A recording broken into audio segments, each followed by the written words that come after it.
Bienvenue à notre exploration d'aujourd'hui.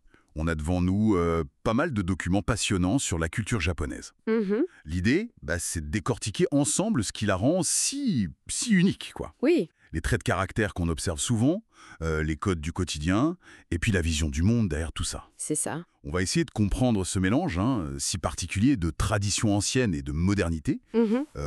trépidante, avec un concept clé qui revient tout le temps, le wa. L'harmonie sociale, oui. Voilà. Exactement. Et ce contraste visuel frappant entre, disons, la sérénité d'un temple et l'agitation d'un carrefour comme Shibuya, il n'est pas juste esthétique, hein. Il révèle des équilibres culturels très profonds. D'accord. Et les sources qu'on a là, ils donnent pas mal de clés pour décrypter cette dynamique. Alors, commençons par la personnalité. On entend souvent dire que les Japonais sont plutôt réservés. Il y a ce fameux proverbe « le clou qui dépasse appelle le marteau ». C'est très connu, oui. Ça illustre bien cette idée qu'il vaut mieux pas trop se faire remarquer pour... Pour préserver l'harmonie du groupe. c'est ça, le fameux « wa ». Et la modestie, c'est une autre facette de ça, non? Tout à fait. J'ai lu cet exemple assez étonnant où un parent peut presque dénigrer gentiment son enfant en public. Oui, dire « mon fils est un vrai paresseux », des choses comme ça. C'est ça. Mais c'est une sorte de code, une façon de rester humain, en fait. C'est tout à fait ça. Cette réserve, c'est pas forcément un manque d'individualité, mais c'est plutôt une stratégie sociale. D'accord. Pour maintenir la stabilité, la prévisibilité, c'est un mécanisme assez sophistiqué pour huiler les rouages sociaux, quoi. L'humilité, éviter de se mettre en avant, de vanter ses proches, ça sert à maintenir cet équilibre collectif. Vu de l'extérieur, ça peut surprendre. Oui, pour une culture plus individualiste, c'est clair, mais c'est au service de cette paix sociale, hein. Ce que me frappe aussi toujours, c'est ce perfectionnisme, cette attention quasi maniaque aux détails. Ah oui, L'exemple classique, c'est la ponctualité légendaire des trains japonais. C'est bluffant. oui. Et ce souci du détail, en fait, c'est pas qu'une question d'efficacité. Ça plonge ses racines dans la philosophie. Ah bon? Bah oui, le bouddhisme zen, par exemple, a beaucoup influencé cette recherche de perfection, ce goût pour le minimalisme. D'accord. Et le shintoïsme, de son côté, insiste sur la pureté, la propreté. Donc cette précision, c'est pas juste une norme pratique, c'est presque une éthique culturelle. Ça explique en partie l'excellence japonaise dans plein de domaines. L'artisanat, les services. Voilà. Parlons aussi de cette idée de persévérance, de résilience. Les sources mentionnent que beaucoup de Japonais, ils font toute leur carrière dans la même boîte. Oui, c'est vrai? Parce qu'abandonner, c'est mal vu. Il y a même ce terme yasegaman. Oui, il y a Segaman. Ça veut dire quelque chose comme endurer jusqu'à l'os. Supporter sans se plaindre. C'est puissant comme image. Oui, c'est très fort. Et le yasegaman, il est très lié à une autre distinction importante, one et tatema. Honnête, atema. Ane, ce sont les sentiments profonds qu'on garde souvent pour soi. Et tatemae, c'est la façade sociale, ce qu'on montre aux autres. D'accord. Pour pas perturber. Exactement. C'est un concept influencé, entre autres, par le code des samouraïs. Ça valorise l'autodiscipline, le contrôle de soi, une sorte d'héroïsme silencieux. Montrer sa détresse ouvertement, ça risquerait de perturber l'harmonie, de faire perdre la face. Du coup, pour un étranger, Pour un observateur extérieur, ça peut être difficile de savoir ce que ressentent vraiment les gens. et tout ça, ça mène logiquement à ce tempérament souvent décrit comme doux, peu conflictuel. Oui, c'est une conséquence assez directe. On évite l'affirmation de soi trop directe, les éclats. Le compromis semble toujours préféré. C'est ça. D'ailleurs, une source note que l'enseignement du débat contradictoire est assez récent dans les écoles. C'est intéressant. Oui, parce que la priorité absolue, c'est l'harmonie sociale, le wa. Du coup, la communication devient souvent indirecte. Dire non frontalement. C'est souvent évité. Un silence, une hésitation, une phrase un peu vague, ça peut très bien vouloir dire non. La franchise directe, comme on la pratique parfois en Occident, elle peut être perçue comme abrupte, voire agressive. Faut lire entre les lignes alors. Il faut apprendre à décoder, oui. Les signaux faibles, le contexte, tout est important. Et cette importance de l'harmonie, de la discrétion qu'on voit dans la personnalité, ça se traduit très concrètement dans les règles de savoir-vivre, j'imagine. Tout à fait, c'est là qu'on entre dans l'étiquette. L'étiquette. Exactement. L'étiquette japonaise, c'est pas juste une liste de trucs à faire ou pas faire. C'est vraiment l'incarnation du respect et de la culture active du wa. D'accord. On parle de communication à contexte élevé. Énormément de sens passe par le non-dit, par l'implicite. Et là, on retrouve Onet et Tatema. Oui, notre duo Onet, le privé, et Tatema, le public. C'est essentiel pour naviguer ces interactions sans créer de friction.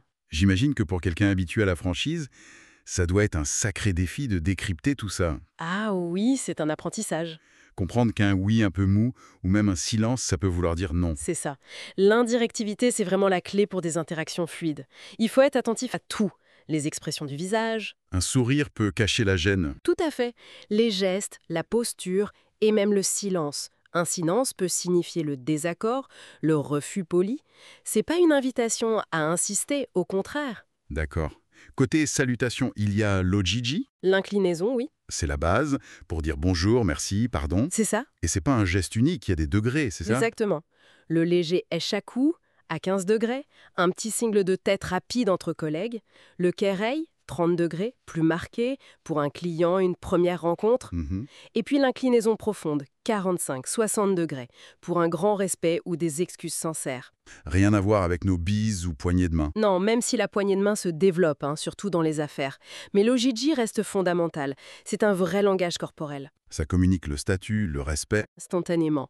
Et l'absence de contact physique proche dans ces salutations, ça souligne aussi cette préférence pour une certaine distance respectueuse en public, un contraste avec des cultures plus tactiles. Passons à table. Là aussi, c'est tout un art. Ah oui, On commence par Itadakimasu je reçois humblement. et on finit par Gochiso-sama deshita. C'était un festin. C'est une belle façon de montrer sa gratitude, oui. Et puis il y a les fameuses règles avec les baguettes. Ah, les faux pas à éviter absolument. Planter ses baguettes dans le riz. Jamais. Ça évoque les bâtons d'encens aux funérailles. Ah oui, d'accord. Et ne jamais se passer de la nourriture de baguette à baguette, ça rappelle un rituel funéraire bouddhiste avec les cendres des défunts. Oula oui, il faut faire attention. Bien vu d'aspirer bruyamment ses nouilles. C'est vrai, pour les ramen, soba, udon. Ça montre qu'on apprécie. Exactement, qu'on déguste avec enthousiasme. Par contre, attention, mâcher la bouche ouverte ou faire d'autres bruits de mastication, ça reste très impoli. C'est une nuance intéressante. En groupe, les sources disent qu'on se sert jamais à boire soi-même. Non, on remplit le verre des autres et ils remplissent le nôtre. C'est un échange constant. Et c'est souvent le plus jeune ou le moins gradé qui commence. Oui, en signe de respect. Et cette règle de ne pas prendre la dernière bouchée d'un plat commun, C'est vrai ça. Pourquoi? c'est une forme de considération pour les autres, pour ne pas paraître gourmand ou égoïste. Encore une fois, le groupe avant l'individu. Et le pourboire, ça n'existe pas. Non. Un simple merci verbal, un sourire sincère, ça suffit. Ah, et si on utilise un cure-dent, on masque sa bouche avec l'autre main. Discrétion, toujours. Tous ces gestes, servir les autres, laisser la dernière part, c'est des micro-manifestations du collectivisme. C'est ça. Et de la prévenance envers le groupe. Ça renforce activement le wa. Le repas, ça devient plus qu'un acte biologique, c'est un rituel social de partage, de respect mutuel.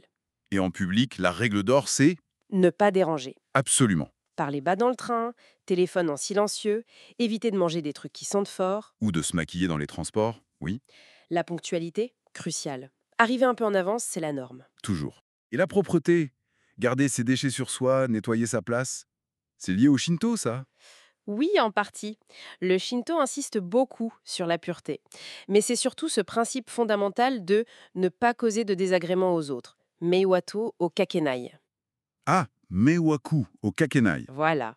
Et la priorité donnée au confort collectif. C'est ça qui explique l'ordre, la propreté, le calme qu'on trouve souvent dans les espaces publics japonais. Et le masque quand on est malade? C'était déjà une évidence là-bas bien avant nous. Totalement. Un acte de responsabilité collective bien ancré.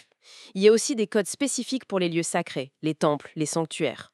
Tenue correcte, purification. Oui.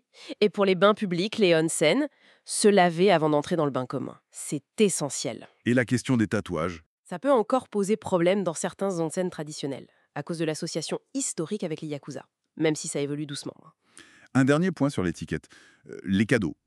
L'emballage est super important apparemment. Aussi important que le contenu, oui. Ça reflète l'attention portée à l'autre. Et cette superstition du chiffre 4, chi, qui sonne comme mort. Exactement. On évite les cadeaux par 4. Ça montre l'influence persistante du symbolisme. On offre souvent des petites choses, des douceurs. Et il faut pas déballer de cadeau devant la personne qui l'offre. C'est curieux ça. C'est une forme de délicatesse en fait. Ça évite de mettre potentiellement le donateur mal à l'aise. Ah, si le cadeau semble trop simple ou trop... Voilà, trop simple ou trop extravagant. Ne pas ouvrir tout de suite, ça préserve l'harmonie, même dans un moment de plaisir. Encore une subtile manifestation du wa. Pour aller plus loin, il faut sans doute regarder du côté des philosophies, des religions qui sous-tendent tout ça. Shintoïsme, bouddhisme, confucianisme. Mhm. C'est fascinant comment ça se mélange. Beaucoup de Japonais se disent pas religieux, mais ces traditions, elles imprègnent tout. C'est une intégration culturelle très profonde, souvent inconsciente. Le shintoïsme, la religion native, il met l'accent sur la pureté. Kegare et are. Oui, la souillure, kegare, et la pureté, l'état sacré, are. La propreté, l'harmonie avec la nature, les esprits, kami. Enlever ses chaussures, les bains. Les rituels du sumo, le ring sacré, tout ça vient en partie de là. Le shinto, c'est plus axé sur les rituels pour maintenir l'harmonie que sur des dogmes stricts. Et le bouddhisme, arrivé plus tard. Normes sur les arts. Le minimalisme, le perfectionnisme. C'est ça. Et les funérailles sont presque toujours bouddhistes. D'accord. Et le confusionnisme. Venu de Chine et de Corée, il a aussi laissé une empreinte durable, surtout à l'époque Edo. Il a renforcé l'importance de la piété filiale, le respect des aînés, Le devoir, la loyauté. l'éducation, la bienveillance. On pense que ces idées ont contribué à façonner des valeurs comme la vision à long terme, la persévérance et le respect des hiérarchies sociales. C'est intéressant de voir comment ça se traduit dans la prise de décision collective, qui est très valorisée au Japon. Ah oui, Les sources parlent du rinji, du nemawashi. Ça a l'air d'être des processus assez uniques. ils le sont. Le ringi, c'est ce système où une proposition écrite circule. Pour recueillir l'approbation avec le tampon personnel, le hanko. Exactement. De toutes les personnes concernées à différents niveaux hiérarchiques, et le nemawashi, littéralement préparer les racines. Mhm. Ce sont toutes les discussions informelles, les consultations en coulisses pour s'assurer qu'il y a un consensus tacite avant même la réunion ou la décision formelle. Ça doit prendre un temps fou, non? Ça peut sembler lent vu de l'extérieur, c'est vrai, mais l'avantage énorme, c'est qu'une fois le consensus atteint, via Nemawashi et formalisé par le ringi, La mise en œuvre est rapide. extrêmement rapide et efficace. Pourquoi? Parce que tout le monde est déjà à bord, tout le monde est engagé. Ça minimise les frictions. C'est exactement. Ça assure une exécution unifiée, c'est très cohérent avec la recherche du wa. D'autres concepts comme le kaizen, l'amélioration continue, Ou rensu. la communication systématique, rapporter, informer, consulter, ou Genshi Genbutsu, aller sur le terrain pour comprendre un problème. Tout ça illustre cette approche collaborative et pragmatique. Finalement, on en revient toujours à ce concept de wa, l'harmonie sociale. On dirait que c'est vraiment la clé de voûte de tout le système. C'est exactement ça. Le wa, c'est pas juste un état de paix passive. C'est un idéal culturel qu'on cherche activement à construire, à maintenir au quotidien. C'est la lentille à travers laquelle... Oui, à travers laquelle une grande partie du monde social est perçue et interprétée au Japon. Presque tout ce dont on a parlé, la réserve, l'étiquette, la communication indirecte, les processus de décision, tout ça peut être vu comme un moyen de contribuer à ce wa. Donc, si on essaie de résumer un peu notre exploration, on a vu ce mélange fascinant de tradition et de modernité, Mhm. l'importance écrasante de l'harmonie sociale, le wa, et comment tout est lié. La personnalité influence l'étiquette, qui, elle-même, reflète des philosophies profondes. C'est ça. Et malgré la vitesse des changements actuels, ces traditions, la cérémonie du thé, le kimono, les arts martiaux, elles restent des ancrages identitaires forts. Absolument.